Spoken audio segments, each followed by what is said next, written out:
Hey guys, Frosty here back with another video, and today will be another EU review.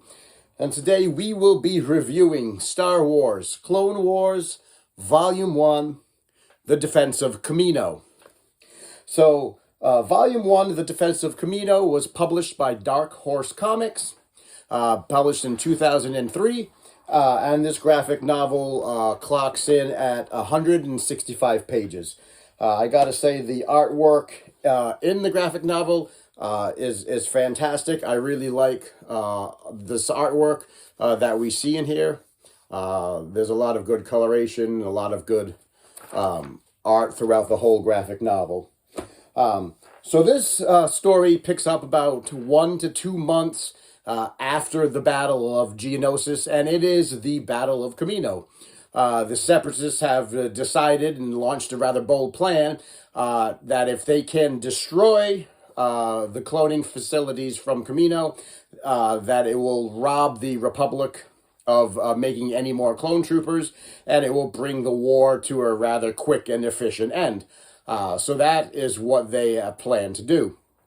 At the beginning of the story, we're introduced to Quinlan Voss. He is a Jedi who has gone undercover into the Separatist movement. He's been undercover for about 2 years, and he's been spying on the Separatists and gathering information and gathering data and trying to figure out their plans. And he comes across a data disk that tells the plans of their invasion of Kamino. So he makes a copy of the data disk, and he makes sure it gets into the hands of the Republic so that they would be forewarned of the coming battle.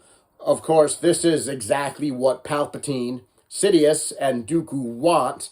They want the Republic to get their hands on this data. They want them to know that this attack on Kamino is coming, so that they can rush to the planet's defenses and thereby securing the cloning facilities for the Republic. Palpatine is playing both sides of the war. He's manipulating the Separatist side, and he's manipulating the Republic side to fight against each other, thereby securing all of the material and all of the planets for his future empire. It was a fairly decent battle. It was fairly well constructed and well described and well drawn out. It's the first time we get to see Quinlan. I believe Quinlan Voss is a character that only shows up in the comic books. I don't think he's going to show up in any of the novels that we're going to read, but we'll see. But this is the first time, chronologically speaking, we're introduced to Quinlan. I thought he was pretty interesting. We don't get to see a lot of him in this comic series. But what we did get to see was pretty interesting. He's a Jedi who just recently recovered his memories.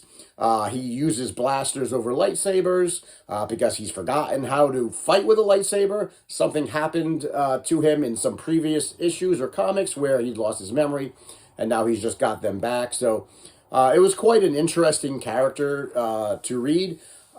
We also get to see Ayala Sakura in this book. We also get to see Asajj Ventress in the book, so it's good to see those two characters showing up.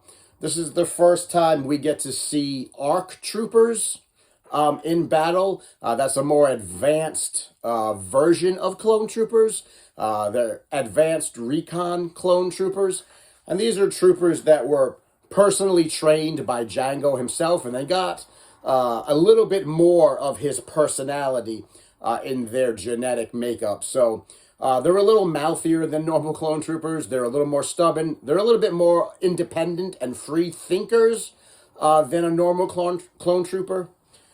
So it was nice to see the differentiation in the troopers. There's the mass-produced troopers that are just your soldiers, and then there's other troopers like the ARC troopers that are a little bit more independent, a little bit more free thinkers. We're probably going to see a lot more differentiation in clone troopers as we get through the novels.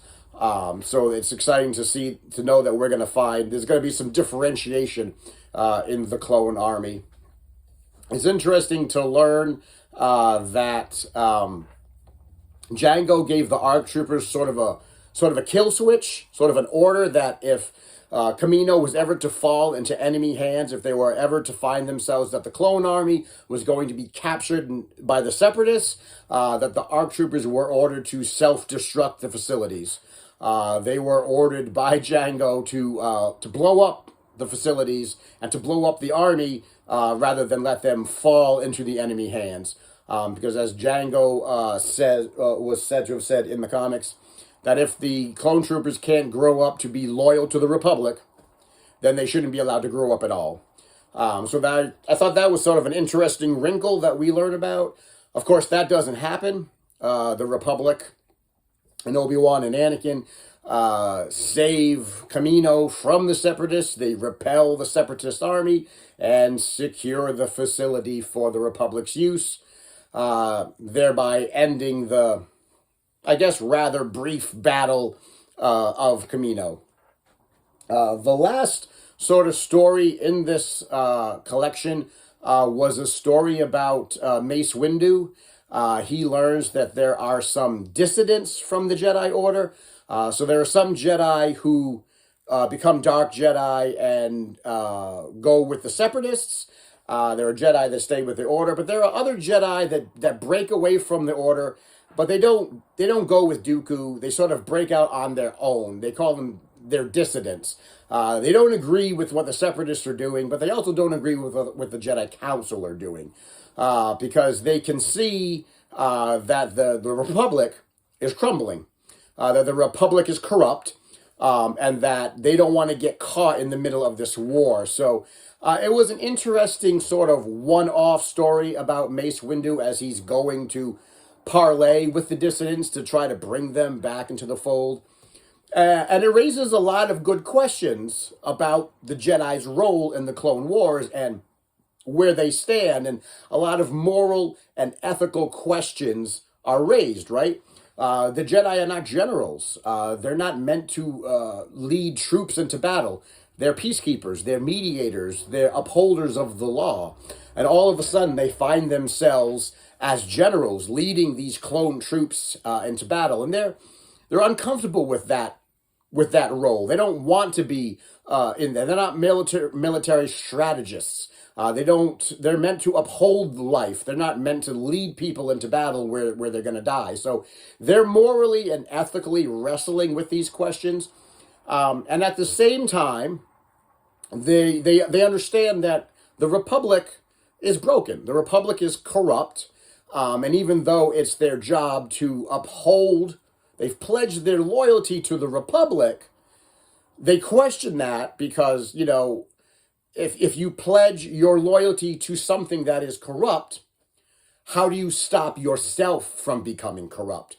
So it's good to hear that the Jedi, or at least some of them, are wrestling with these sort of moral and ethical questions about the war and their role in the war. Some of them believe that if a Jedi was leading the Senate, that maybe this war would never happen. Maybe they should be relying more on diplomacy and talking rather than actual warfare. So it was good to see that they were addressing those issues. It was good to see Mace Windu in his own sort of little story where he's trying to talk to the dissidents, try to get their point of view, see if they're not, going to come back to the Jedi, then at least don't go to the dark side. And that's sort of where they ended that little one shot, was that you can kind of go your own way if you don't agree with what the Jedi Council is doing.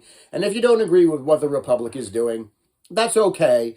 Just as long as you're not sliding down to the dark side, just as long as you're sort of doing your own thing and not turning to the Sith or to the dark side or to Dooku. So it was interesting that they raised those questions, right? These are questions that we're probably going to be wrestling with for the whole Clone Wars story. So we start to see, the fracture in the Jedi Council as some of them maybe don't agree with the Jedi and they go with the Separatists, and some of them don't agree with either side and they kind of break out on their own. Of course, that's what Palpatine wants, right? That's what Palpatine ultimately wants is he wants to cause as much chaos as he can in the Republic, and he wants to cause as much schism as he can in the Jedi Order, because if they're fighting amongst themselves, they're not fighting him. Chaos all around. So this was a pretty good graphic novel collection. I gave it about a 4 on Goodreads. I did enjoy the story. I did enjoy the battle. The artwork was pretty well done. I enjoyed the moral quandary questions that they're having, the ethical questions, how they're just questioning everything that's going on, and they're wondering why the Jedi isn't questioning enough. I thought it was a pretty good story and a great way to start our introduction to the Clone Wars. So if you're able to get your hands on these graphic novels, I think it would be worth your time to sort of pick it up. They're quick reads, and a lot of good artwork in them, and a lot of good story. So the next book that we're going to be reading on our journey will be Volume 2, Victories and Sacrifice, which is actually the Battle of Naboo, apparently. So guys, that is my review of Star Wars, Clone Wars, Volume 1, The Defense of Kamino, and Other Tales. Hope you enjoyed it. Give it a thumbs up if you do. Share it around. Put some comments in the bottom there, down below. If you've read it, if you've read any of these graphic novels, what did you think of them, and did you enjoy them? And do you enjoy reading graphic novels? We're probably not going to get a lot of graphic novels on our journey, but other than these two, I've got 2 others that will probably come along. We'll probably cover further on down the line. So guys, that is my review. Hope you enjoyed it. Give it a thumbs up. Give it a share. Share it around. Tell your friends. Tell your enemies. Tell those people that like graphic novels. And until next time, I will see you in the next video.